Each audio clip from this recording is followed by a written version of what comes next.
Good morning guys. അങ്ങനെ കല്യാണം കഴിഞ്ഞ് രണ്ടാമത്തെ വിഷുക്കാലം വന്നു. ഞാൻ നേരത്തെ എണ്ണീറ്റത് കേട്ടോ. പിന്നെ വീഡിയോയ്ക്ക് വേണ്ടി ഒന്നും കൂടെ കിടന്നു. ആ കാണുന്നത് എൻ്റെ പിങ്കി, ആ കാണുന്നത് എൻ്റെ ഭർത്താവ്. ഒന്ന് പ്രാർത്ഥിച്ചിട്ടൊക്കെ തുടങ്ങാം. വിഷു അല്ലേ, ഇനി നമുക്ക് പെട്ടെന്ന് റെഡിയാകണം, കാരണം അമ്പലത്തിൽ പോകണം. ഓക്കെ, അങ്ങനെ ഞാൻ പതുക്കെ ബെഡിൽ നിന്ന് എണ്ണീക്കട്ടെ. ഇനി നമുക്ക് പതുക്കെ കർട്ടനൊക്കെ ഒന്ന് തുറക്കാം. എന്താണെന്നല്ല കാറ്റ്, പക്ഷെ വെയിലോ സഹിക്കാൻ വയ്യ. അപ്പുറത്തെ വീട്ടിലെ കാര്യങ്ങളും റോട്ടിൽ പോകുന്ന കാഴ്ചകളും എല്ലാം കണ്ടിട്ട് ഞാൻ ബെഡിൽ നിന്ന് എണീക്കാറുള്ളൂ. കണ്ടോളൂ, നിങ്ങളും കാഴ്ചകൾ കണ്ടോളൂ. പിന്നെ വിഷുക്കണിയൊക്കെ കണ്ട് ഞാൻ എൻ്റെ അച്ഛനെയും അമ്മേനെയും വീഡിയോ കോൾ ചെയ്തു. അച്ഛനും അമ്മയും ഇല്ലാത്ത എൻ്റെ ആദ്യത്തെ വിഷു ആട്ടോ. അച്ഛനും അമ്മയും മാത്രമല്ല, എൻ്റെ അനിയത്തിയും ഇല്ലാത്ത ആദ്യത്തെ വിഷുവാണ്. പിന്നെ ഈ കാണുന്നതാണ് എൻ്റെ വിഷുക്കോടി. പിന്നെ ഒരു അയൺ ബോക്സും, പിന്നെ എനിക്ക് കുളിക്കാനുള്ള സാധനങ്ങളുണ്ട്. ആ കാല് മൈൻഡ് ആക്കണ്ട. പിന്നെ റൂം മൊത്തം മഞ്ഞിച്ചാട്ടോ ഇരിക്കുന്നത്, കാരണം മഞ്ഞ ലൈറ്റ് ഇട്ടിട്ടുണ്ട്. അതുവഴി നടന്നപ്പോൾ ബാൽക്കണി നിങ്ങളെ ഒന്ന് കാണിച്ചു. മഞ്ഞക്കിളിയുടെ മൂളിപ്പാട്ടുണ്ടേ. അപ്പോൾ ഗൈസ്, ഇനിയിപ്പോൾ എനിക്ക് കുളിക്കാനുള്ള സമയമാണ്.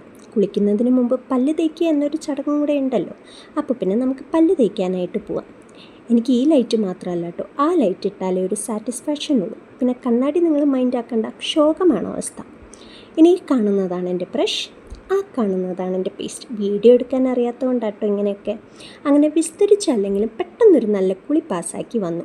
ഇനിയല്ലേ ബ്യൂട്ടീഷ്യൻ ചെയ്യാൻ പോകുന്നത്. ഐശ്വര്യമായി ലിപ്പാം ഇട്ട് തുടങ്ങാം. അങ്ങോട്ടിടുക, കുറച്ചിങ്ങോട്ടിടുക. കൊള്ളാമെന്ന് തോന്നുന്നു.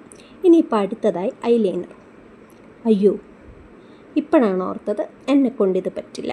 അപ്പോൾ പിന്നെ അവിടെ പോയി ഇട്ടിട്ട് വരാം. അങ്ങനെ എൻ്റെ കണ്ണും സെറ്റായിട്ടുണ്ട്. ആക്ച്വലി ഞാൻ മോയ്സ്ചറൈസർ ഇതിൻ്റെ ഇടയിൽ ഇട്ടുന്ന ഒരു വീഡിയോ ഉണ്ടായിരുന്നു, പക്ഷേ ആ വീഡിയോ എങ്ങനെയോ എൻ്റെ കയ്യിൽ നിന്ന് മിസ്സായിപ്പോയി. അത് ഉണങ്ങാൻ വേണ്ടിയിട്ടോ ഞാൻ ഇങ്ങനെ വെയിറ്റ് ചെയ്യുന്നത്. അപ്പോൾ അതും അങ്ങനെ സെറ്റായി. ഇനിയിപ്പോൾ സൺസ്ക്രീനാണ് ലാസ്റ്റ് സ്റ്റെപ്പായിട്ട് ഞാൻ ഇടുന്നത്. സൺസ്ക്രീൻ കുറച്ച് അധികം ഇടുന്നുണ്ട്. നമ്മുടെ കേരളത്തിൻ്റെ അത്രയും ചൂടും വെയിലും ഒന്നും ഇല്ലെങ്കിലും അത്യാവശ്യത്തിനുള്ളതുണ്ട്. അപ്പോൾ ഞാൻ കുറച്ചധികം സൺസ്ക്രീൻ എടുക്കുന്നുണ്ട്. സൺസ്ക്രീൻ ഇങ്ങനെ തന്നെയാണോ അപ്ലൈ ചെയ്യാമെന്നറിയില്ല, എനിക്കിതൊക്കെ കുറച്ചധികം പോലെയാണ് തോന്നാറ്.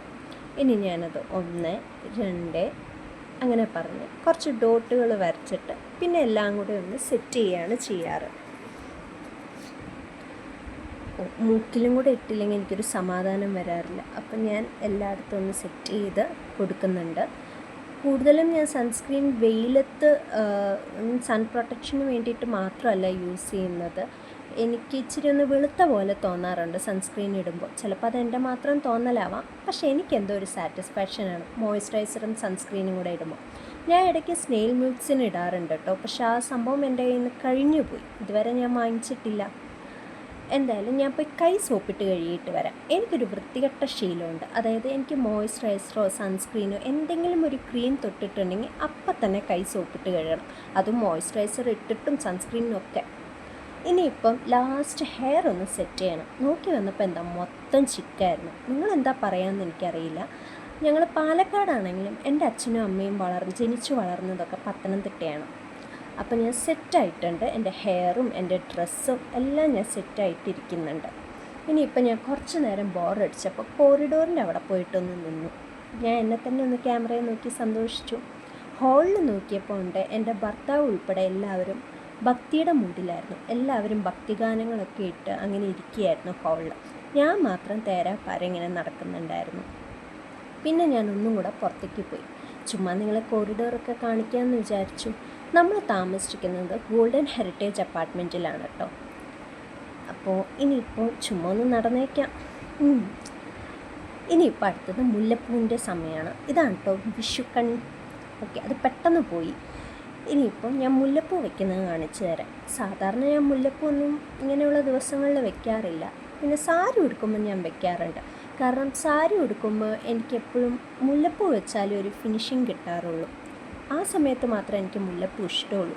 ഈ ഫ്രോക്കിൻ്റെ കൂടെയൊന്നും ഇഷ്ടമല്ലെങ്കിലും ഇവിടുത്തെ അമ്മ തന്നതുകൊണ്ട് ഞാൻ വിചാരിച്ചു മുല്ലപ്പൂ വെച്ചേക്കാമെന്ന്. വല്ലപ്പോഴല്ലേ മുല്ലപ്പൂ വെക്കാനുള്ള ചാൻസ് ഉള്ളൂ. അങ്ങനെ ഞാൻ മുല്ലപ്പൂവും വെച്ചു. ഒരുങ്ങിയ കഴിഞ്ഞ സ്ഥിതിക്ക് നമുക്ക് എൻ്റെ അച്ഛനും അമ്മേനും ഒന്നും കൂടെ വീഡിയോ കോൾ ചെയ്യാം. എടുക്കുമെന്ന് വലിയ പ്രതീക്ഷയൊന്നും ഉണ്ടായിരുന്നില്ല. അവർ ബിസി ആയിരിക്കും എന്ന് വിചാരിച്ചു. പക്ഷേ എന്തോ ഭാഗ്യത്തിന് എൻ്റെ അച്ഛൻ വീഡിയോ കോൾ എടുത്തു.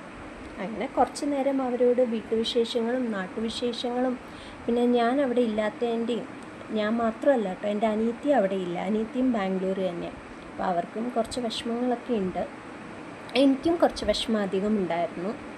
പിന്നെ ഞാൻ ഇടയ്ക്ക് മറന്നുപോയിട്ടോ ഞാൻ വീഡിയോ എടുക്കുന്ന കാര്യം. അതാണ് ഞാൻ ഫോൺ അങ്ങനെ പിടിച്ച് സംസാരിക്കുന്നത്. ഞാൻ മിക്കവാറും വീഡിയോ കോളിൽ ഇങ്ങനെയൊക്കെ തന്നെയാണ് പിടിച്ച് സംസാരിക്കാറുള്ളത്. അമ്മയോട് സംസാരിക്കണം എന്നുണ്ടായിരുന്നു, പക്ഷെ അമ്മേനെ വിളിച്ചിട്ട് കിട്ടിയില്ല, ചിലപ്പോൾ തിരക്കിലാവും. അങ്ങനെ ഞങ്ങൾ അമ്പലത്തിലേക്ക് പോകാനായിട്ട് ഇറങ്ങിയിട്ടോ. ചെരുപ്പിട്ട് പതുക്കെ ലിഫ്റ്റിൻ്റെ അടുത്തേക്ക് നമുക്ക് നടക്കാം. ഞങ്ങൾ 3rd ഫ്ലോറിലാണ് താമസിക്കുന്നത്. അങ്ങനെ ഇതാ കാർ എത്തിയിട്ടുണ്ട്. ഞാനും വിപിൻ്റെ അച്ഛനും അമ്മയും അച്ഛമ്മയും കൂടിയിട്ടാട്ടോ പോകുന്നത്. ഇതാണ് ഞാൻ പറഞ്ഞ ഗോൾഡൻ ഹെറിറ്റേജ് അപ്പാർട്ട്മെൻറ്റ്. അങ്ങനെ ഞങ്ങളെല്ലാവരും കൂടിയിട്ടാണ് അമ്പലത്തിലേക്ക് പോകുന്നത്. അവിടെ ആയിരുന്നെങ്കിൽ ഞാനും അച്ഛനും എൻ്റെ അനിയത്തിയും കൂടിയായിരിക്കും പോകുന്നത്. ഓക്കെ, ഞാൻ നിങ്ങളെ കാഴ്ചകൾ കണ്ട് ഒരുപാട് ബോറടിപ്പിക്കുന്നില്ല, എന്നാലും കുറച്ച് കാഴ്ചകൾ ഞാൻ അവിടെ ഇവിടെയായിട്ട് കാണിക്കാം.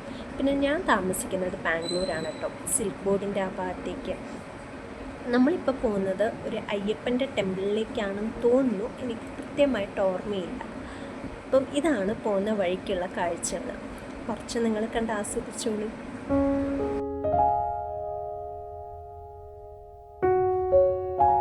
അങ്ങനെ ഞങ്ങൾ അമ്പലത്തിലെത്തിയിട്ടോ. ആ ദൂരെ കാണുന്നില്ലേ, അതാണ് അമ്പലം. ഞാൻ ബാംഗ്ലൂർ വന്ന ശേഷം ഇങ്ങനത്തെ അമ്പലങ്ങൾ മാത്രമേ ഇവിടെ കണ്ടിട്ടുള്ളൂ കേട്ടോ. പിന്നെ അവിടെ ഒരു ആനയുണ്ടായിരുന്നു. ഞാൻ വിചാരിച്ചു അത് ഒറിജിനലാണെന്ന്, പക്ഷേ ഈ തിരക്കിനിടയിലൊക്കെ എങ്ങനെ ആന വരാനാണെന്ന് പിന്നെയാണ് ഞാൻ ചിന്തിച്ചത്. പിന്നെ അമ്പലത്തിലൊക്കെ പോയി തൊഴുതു, അതൊന്നും ഞാൻ എടുത്തിട്ടില്ല കേട്ടോ.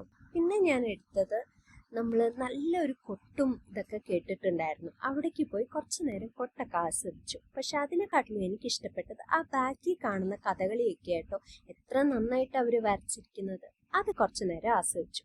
പിന്നെ ഞങ്ങൾക്ക് എല്ലാവർക്കും നല്ല വിശപ്പുള്ളത് കാരണം അടുത്തുള്ളൊരു ഹോട്ടലിൽ കയറി കഴിച്ചു.